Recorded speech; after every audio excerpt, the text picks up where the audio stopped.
Turning a simple dessert into something much more elaborate is a great way to up your plating game. If you use a recipe you already know well and just construct it differently, it's almost foolproof. In this video, I'm going to show you how I make a popular South African peppermint crisp tart into a fine dining style dessert with just a few simple tweaks and additions. One important aspect of plating is to create height in a dish. So to achieve that, we're going to set the dessert in a mould. I've got some lengths of PVC pipe to use as moulds today. They're so easy and economical to make and can be used in many different ways to enhance your presentation. We need to seal off the bottom though. To do this, I've got some squares of plastic wrap. To secure it on the mould, I'm twisting the ends of the plastic wrap, but you could add a piece of tape or even use a rubber band.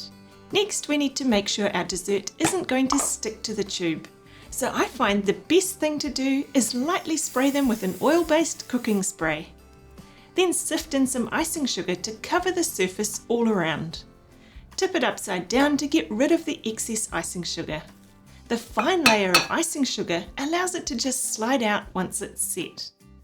To make the dessert, I've got some fresh cream, a tin of caramel condensed milk or dulce de leche. We've also got some gelatine to set the dessert and a peppermint aero chocolate. This should really be a peppermint crisp, but this is as close as I could find today. The first thing we need to do is let the gelatine bloom. You can't add powdered gelatine to a recipe as is. You need to give it a quick soak in some cold water first. This hydrates the gelatine and ensures you get a smooth texture in the end product. We'll leave it on the side until it's jelly-like before we use it. Next, I'm going to whip the cream to soft peaks. The addition of cream in this dessert gives it a lovely light texture. Be careful not to overdo it. You're better to have it slightly runnier than too stiff. Then we'll soften the caramel condensed milk. You can make your own dulce de leche if you like, but it's quite time consuming. And now I'll grate in the chocolate bar. I like using a fine grater, but you could just chop the chocolate if you prefer chunkier pieces.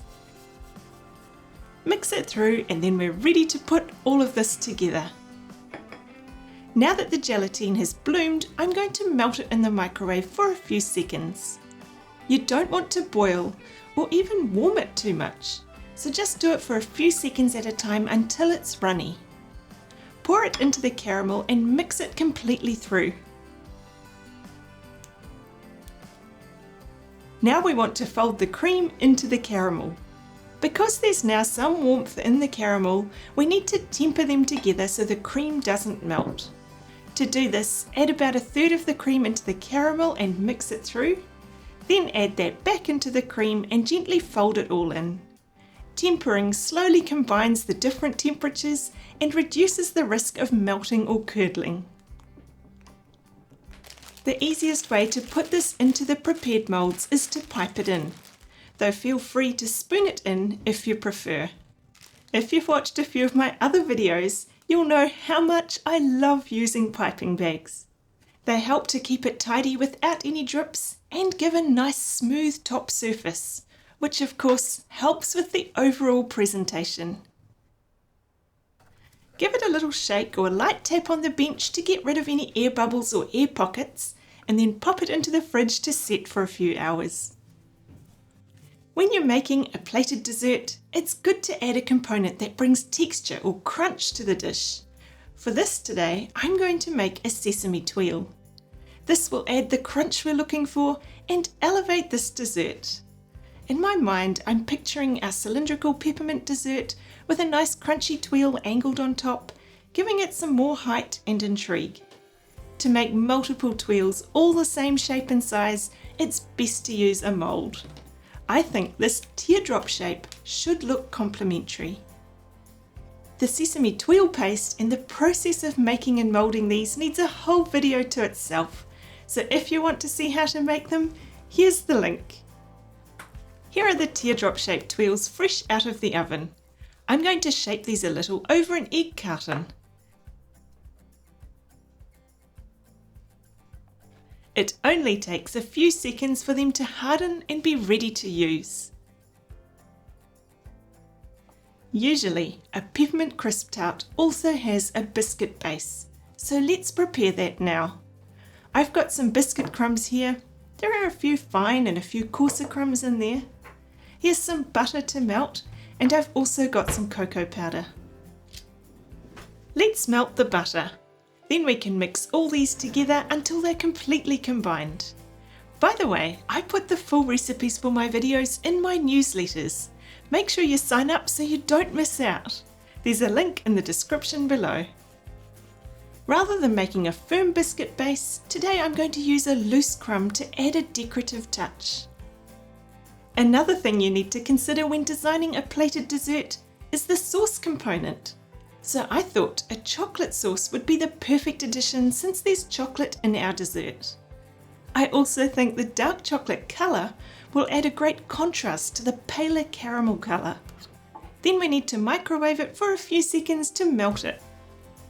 Give it a little whisk around. I actually think it's a bit too runny, so I'm going to add a few more chocolate chips to thicken it up a bit more. The heat still in there should be enough to melt it through. Perfect. Let's put it into a squeezy bottle ready to use. Lastly, I'm going to whip a little more cream to use for garnishing. And yes, you guessed it, it's going into a piping bag. Let's get all our components out and start plating to see how this has all turned out. I've chosen a white plate for this to create contrast with the more caramelly colours in the dessert. I'm going to start with the ring of the biscuit base. The ring is really just there to help contain the crumbs. It's not my intention that it creates a solid base, but I don't want the crumbs all over the plate. Next, I'm going to put the dessert in the middle of the crumbs.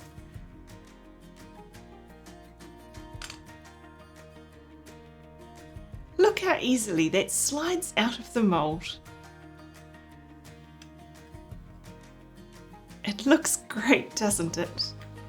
If I'm going to be pedantic, there's a slight lip of caramel folded over down here. A few extra crumbs will hide it though.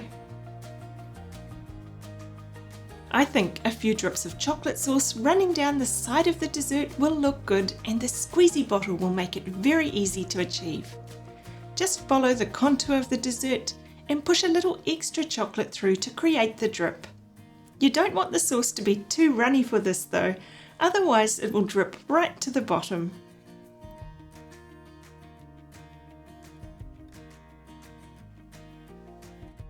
Then I'm going to add a blob of cream on top. This will act as a base to hold the tuile in place. We talked earlier about height being an important aspect of plating.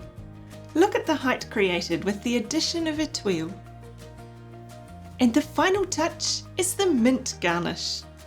Hasn't that finished this off beautifully?